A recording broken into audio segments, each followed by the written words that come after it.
tidak selalu bisa diterima baik oleh orang lain. Terkadang niat baik justru dicurigai sebagai niat terselubung untuk mendapatkan keuntungan pribadi. Kadang-kadang kita menjadi mudah tersulut dengan perkataan yang menghasut sehingga kita bertindak tanpa berpikir panjang.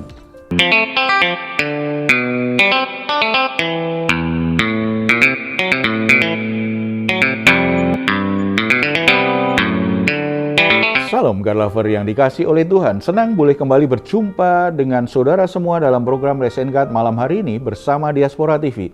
Setelah melewati berbagai kesibukan sepanjang hari ini, mungkin ada situasi yang membuat jiwa saudara menjadi letih lesu dan berbeban berat. Jangan pernah menyerah sebab Tuhan mengundang kita untuk mengalami kelegaan. Tuhan Yesus berkata, "Marilah kepadaku semua yang letih lesu dan berbeban berat. Aku akan memberi kelegaan kepadamu." Puji Tuhan. Saudara, mari kita responi undangan Tuhan ini. Kita datang kepadanya di dalam doa.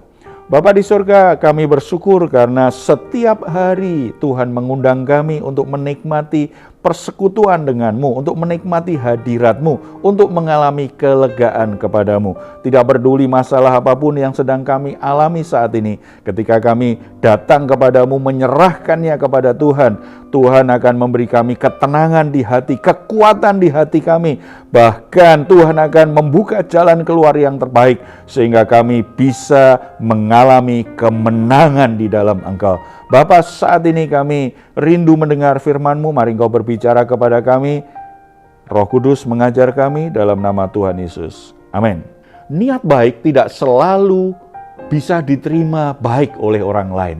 Terkadang niat baik justru dicurigai sebagai niat terselubung untuk mendapatkan keuntungan pribadi. Kadang-kadang kita menjadi mudah tersulut dengan perkataan yang menghasut sehingga kita bertindak tanpa berpikir panjang. Hal itulah yang terjadi dalam diri seorang bernama Hanun yang membuat kehancuran, tidak hanya hidupnya berantakan tetapi kerajaannya pun juga berantakan.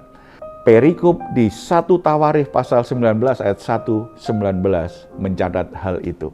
Apa sesungguhnya yang terjadi dengan dia? Yang pertama, termakan hasutan. Hanun termakan hasutan dari pemuka-pemuka Bani Amon tentang niat baik Daud untuk menjalin persahabatan dengan dirinya. Niat baik Daud diartikan oleh pemuka-pemuka Bani Amon sebagai siasat untuk mengintai dan menghancurkan kota mereka. Kita baca di ayat yang ketiga. Berkatalah pemuka-pemuka Bani Amon itu kepada Hanun, "Apakah menurut anggapanmu Daud hendak menghormati ayahmu? Karena ia telah mengutus kepadamu orang-orang yang menyampaikan pesan turut berduka cita.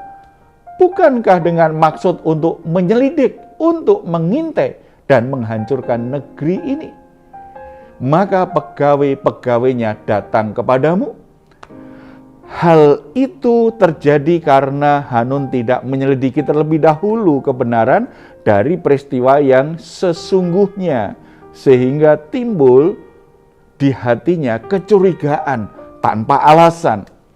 Saudara-saudara, ketika kita dikuasai oleh prasangka buruk terhadap sesuatu atau terhadap orang lain, kalau kita lebih berpihak pada satu informasi tanpa mengkajinya secara berimbang, dan kita akhirnya termakan hasutan orang-orang yang licik, orang-orang yang ingin menjerumuskan kita. Kita menerima laporan hanya sepihak. Curiga yang berlebihan itu akan membuat kita rugi. Kita akan dirugikan, kita sendiri yang rugi. Jadi lebih bijaksana kalau kita tidak mengambil keputusan sebelum jelas duduk perkaranya. Jangan mudah termakan hasutan supaya hidupmu sendiri aman dan tidak terpengaruh dengan situasi yang salah. Yang kedua, bertindak tanpa berpikir panjang. Hanun akhirnya mempermalukan pegawai-pegawai Daud tanpa menyelidiki kebenaran yang sesungguhnya. Ayat yang keempat. Lalu Hanun menyuruh menangkap pegawai-pegawai Daud itu. Disuruhnya mencukur mereka dan memotong pakaian mereka pada bagian tengah sampai pangkal paha mereka. Kemudian dilepasnya mereka. Tanpa berpikir panjang, dia memutuskan menjatuhkan hukuman karena merasa berhak untuk melakukannya. Akibatnya dari tindakan itu Daud memerangi Bani Amon dan mengalahkannya karena sudah mempermalukan utusannya. Ayat 19, ketika dilihat orang-orang yang takluk kepada Hadad-eser bahwa mereka telah terpukul kalah oleh orang Israel, maka mereka mengadakan perdamaian dengan Daud dan takluk kepadanya. Sesudah itu orang Aram tidak mau lagi memberi pertolongan kepada Bani Amon. Terkadang kekalahan yang kita alami dalam hidup ini sebenarnya disebabkan oleh tindakan kita sendiri yang sembrono.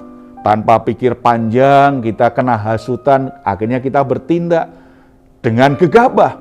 Ingatlah, penyesalan selalu datang terlambat. Karena itu berpikirlah masak-masak sebelum saudara memutuskan sesuatu. Sebelum saudara bertindak melakukan sesuatu. Sebab kalau dengan sembrono saudara lakukan ternyata salah, sesal kemudian tidaklah berguna. Itu sudah merusak banyak hal, diperbaiki menjadi sulit. Setidaknya kepercayaan orang kan jadi sulit terhadap kita. Kalau kita bertindak sembrono ternyata yang kita lakukan salah. Karena kita termakan hasutan orang-orang yang tidak bertanggung jawab.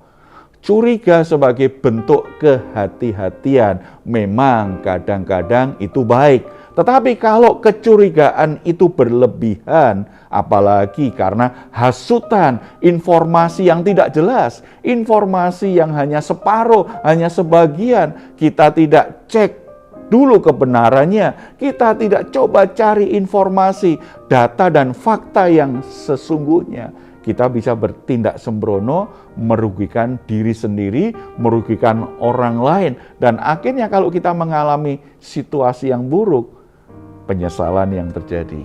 Jadi saudara-saudara, ini zaman di mana informasi palsu, informasi salah, itu begitu mudah masuk dalam pikiran kita. Lewat media sosial, lewat informasi dari orang-orang yang juga terhasut dengan media sosial yang tidak benar. Itu setiap saat bisa masuk di pikiran kita. Kalau kita tidak bijaksana menerima informasi itu, kita bisa terjebak akhirnya dengan sembrono, dengan gegabah. Kita membuat keputusan yang fatal, yang akan merugikan diri kita sendiri. Apalagi kalau tindakan kita ini akhirnya menjadi kasus hukum, membuat kita punya masalah lebih besar atas hal itu. Oleh sebab itu, jadilah anak-anak Tuhan yang bijaksana. Saudara harus cek betul kebenaran setiap informasi. Saudara harus pastikan keputusan yang saudara buat itu berdasarkan data dan fakta yang benar. Saudara harus bertindak bijaksana supaya keputusan dan tindakan saudara itu tidak merugikan hidupmu, tidak merusak rumah tanggamu, tidak merusak integritasmu.